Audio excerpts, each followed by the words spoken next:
Hi viewers, அனைவருக்கும் வணக்கம். இன்னைக்கு ரொம்பவே சூப்பரான ஒரு டாபிக் பத்தி தான் பார்க்க போறோம். அது என்னன்னு தெரிஞ்சுக்கலாமா? நம்ம லைஃப்ல வெற்றின்றது எல்லாருக்குமே ஒண்ணு இருக்கும். ஆனா அந்த வெற்றியை எப்படி அடையணும்னு நமக்கு தெரியாது. வெற்றி அடைய ஒரு தேவையான ஒரு 12 பாயிண்ட் பத்தி தான் நம்ம இந்த வீடியோல பார்க்க போறோம். வாங்க. First point, set your goal. இலக்குகளை முடிவு செய்யணும்னு சொல்லிட்டேன். அந்த இலக்கு ஒரு தொழிலா இருக்கலாம், இல்ல உறவுகளா இருக்கலாம், இல்ல நம்மளுடைய ஆரோக்கியமா இருக்கலாம், இல்ல நமக்கான தனிப்பட்ட வளர்ச்சியா இருக்கலாம். ஸோ எதுவாக இருந்தாலும் அதுக்கான கோல் என்னன்னு நம்ம தெளிவான ஒரு முடிவை எடுக்கணும். Next, continuous learning. ஸோ நம்ம கோல் என்னன்னு முடிவு பண்ணால் மட்டும் போதுமா? அது கண்டினியூவாக அதை பற்றி தெரிஞ்சுக்கணும் இல்லையா? ஸோ அதை பற்றி தெரிஞ்சுக்கிட்டா மட்டும்தான் நமக்கான ஒரு வெற்றியை நம்ம ஈஸியாக நம்மளால எடுக்க முடியும். ஸோ ரொம்ப ஆர்வமாக ஒரு விஷயத்தை நம்ம கற்றுக்க மட்டும்தான் நம்ம அந்த விஷயத்தில் வெற்றி அடைய முடியும். ஸோ உங்களுடைய திறன்களை மேம்படுத்தி அதை ஒரு அறிவு தளத்தில் அறிவுப்படுத்தணும். ஸோ அதற்கான நேரத்தை முதலீடு செய்ய. Develop your skill.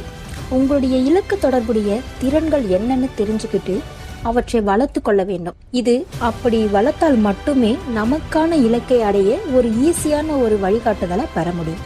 Next, hard work. எந்த ஒரு விஷயமா இருந்தாலும் நம்ம ஹார்ட் ஒர்க் பண்ணால் மட்டும்தானே அதில் வெற்றி அடைய முடியும். ஸோ வெற்றி பெறுவதற்கு ஒரு நிலையான ஒரு முயற்சியும் அதற்கான ஒரு அர்ப்பணிப்பும் எப்பவுமே தேவைப்படுது. ஸோ அந்த அர்ப்பணிப்பும் அந்த முயற்சியும் இருந்தால் மட்டும்தான் நம்ம வெற்றி அடைய ஒரு பெரிய சக்சஸ் ஆகிறதுக்கான ஒரு வழியாக இருக்கும். ஸோ உங்களுடைய இலக்கை அடைய தேவையான ஒரு வேலை எப்பப்பெல்லாம் செய்யணுமோ அப்பெல்லாம் நம்ம ஹார்ட் ஒர்க் பண்ணுறதுக்கு ரொம்பவே ரெடியாக இருக்கணும். So next, network and build relationship. So இப்போ இருக்கிற ஜென்ரேஷனில் நெட்வொர்க் ரொம்ப ஈஸியான ஒரு வழியாக தான் இருக்குது. ஸோ நெட்வொர்க்கில் கிடைக்காத ஒரு விஷயம் எதுவாக இருக்க முடியும்? எதுவுமே கிடையாது. இப்போ ரொம்ப ஃபாஸ்டான ஒரு தெரிஞ்சுக்கிறதுக்கான ஒரு வழி என்னன்னு தெரிஞ்சுக்கிட்டா அது நெட்வொர்க் மூலியம் தான். ஸோ அந்த நெட்வொர்க்கில் நம்ம எப்படியெல்லாம் ரிலேஷன்ஷிப் மெயின்டைன் பண்ணணும், ஸோ அதுக்காக நம்ம ஒரு துறை எடுத்துக்கிட்டோம் அப்படின்னா அந்த துறையில சம்மந்தப்பட்டவங்க யாராவது நெட்வொர்க்ல இருப்பாங்க. ஸோ அவங்க கிட்ட நம்ம ரிலேஷன்ஷிப்பை மெயின்டைன் பண்ணி அவங்க கிட்ட எந்தெந்த விஷயத்துல நம்ம தெரிஞ்சுக்கணுமோ அப்படி தெரிஞ்சுக்கிட்டு நம்மளுடைய ஒரு வெற்றிக்கான ஒரு வழியை அதுல இருந்து நம்ம எப்படி எடுக்கணுமோ அப்படிலாம் நம்ம எடுத்துட்டு நம்மளுடைய வெற்றியை ரொம்ப சக்சஸ்ஃபுல்லா பண்ணணும். Next one, failure. ஸோ ஃபெயிலியர்னு ஒன்று இருந்தால் மட்டும்தான் நம்ம வெற்றின்றது ஒன்று கண்டிப்பாக கிடைக்கும். அது உண்மைதானே? அப்போ தோல்வி என்பது வளர்ச்சியின் ஒரு மிகப்பெரிய பகுதின்னு கண்டிப்பாக நம்ம சொல்லலாம். அது எல்லாருமே ஒத்துக்கிறீங்க தானே? ஸோ தோல்வி வந்துட்டா மட்டும் அது தோல்வி ஆயிடுச்சே அப்படின்னு சொல்லி நம்ம எப்பவுமே உட்காந்துடக்கூடாது. அந்த தோல்வி எதனால வந்துச்சு அப்படின்னு சொல்லிட்டு அதுல இருக்க ஒவ்வொரு தவறையும் நம்ம கத்துக்கிட்டு அந்த தவற்றை நம்ம திருத்திக்கிட்டு அதை ஒரு படிக்கட்டா வச்சு அதுக்கு வெற்றிக்கான ஒரு படிக்கட்டா எடுத்து நம்ம வெற்றி படிய ஒரு ஸ்டெப்பா எடுத்து வச்சு நம்ம வெற்றியை கண்டிப்பா அடையணும். Next, time management.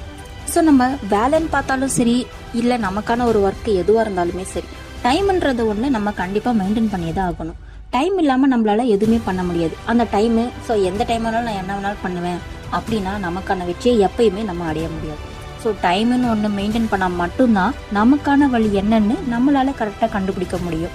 ஸோ எந்த டைமில் என்ன பண்ணணும், இந்த டைமில் இதை பண்ணால் கரெக்டாக இருக்குமா, இல்லை இந்த டைமில் இதை முடிச்சுட்டு நெக்ஸ்ட்டு என்ன வேலை பார்க்கணும் அப்படின்னு நமக்குன்னு ஒரு டைம் ஷெடியூலை நம்மளே ஃபிக்ஸ் பண்ணி ஒர்க் பண்ணால் மட்டும்தான் நம்மளோட இலக்கை நோக்கி நம்ம நேராக போக முடியும். இல்லைன்னா நம்ம எந்த இடத்துல வேலை பார்க்குறோன்றது நமக்கே தெரியாமல் அந்த இடத்துல நம்ம ஸ்டாப் ஆகி நடுவோம். ஸோ நம்ம வெற்றி அடைய எப்பவுமே ரொம்ப ரொம்ப ரொம்ப முக்கியமாக இருக்கிறது அந்த டைம் தான்.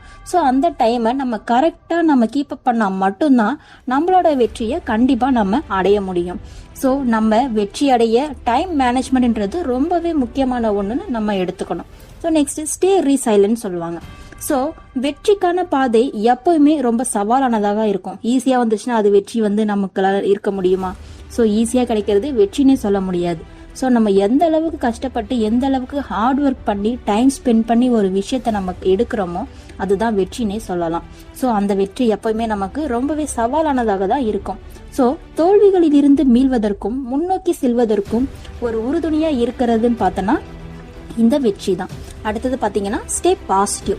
ஸோ நம்ம மைண்டில் எப்பயுமே பாசிட்டிவான ஒரு விஷயம் மட்டும்தான் இருக்கணும். நம்ம எப்பயுமே ஒரு முயற்சியை எடுக்கும் போது இது நடக்குமா நடக்காதா அப்படின்னு நம்ம எப்பவுமே முடிவு பண்ணவே கூடாது.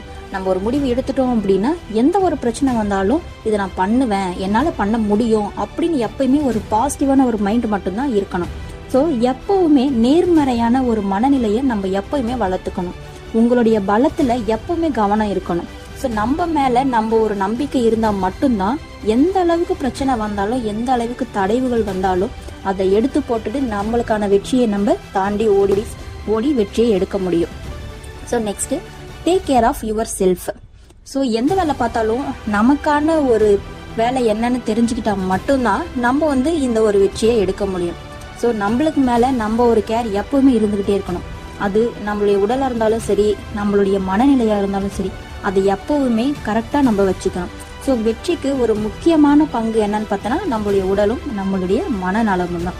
ஸோ அதுக்கப்புறம் உடற்பயிற்சி, ஆரோக்கியம், சுய பாதுகாப்பு, வேலை பார்த்தாலும் சரி, இந்த மாதிரி எந்த ஒரு விஷயம் எடுத்தாலும் அதுக்கான அந்த டைமில் கரெக்டாக பண்ணி நம்மளுக்கான ஒரு ரெஸ்ட்ன்ற ஒரு டைமு எப்போவுமே நம்ம எடுக்கணும். நம்ம மேலே நமக்கான ஒரு கேரிங் எப்போவுமே இருக்கணும்.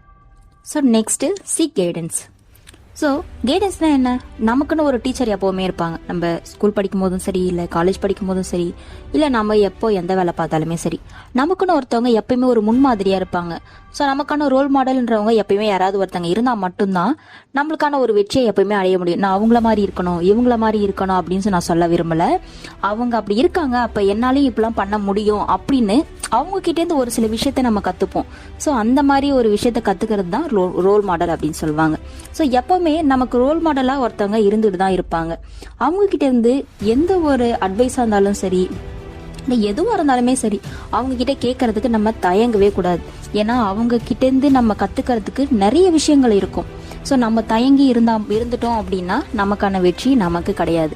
அந்த வெற்றியை வேற யாராவது எடுத்துகிட்டு போயிடுவாங்க. ஸோ நம்ம எந்த ஒரு விஷயத்துலையும் தயங்கி எப்போவுமே எந்த ஒரு முடிவும் பண்ணக்கூடாது.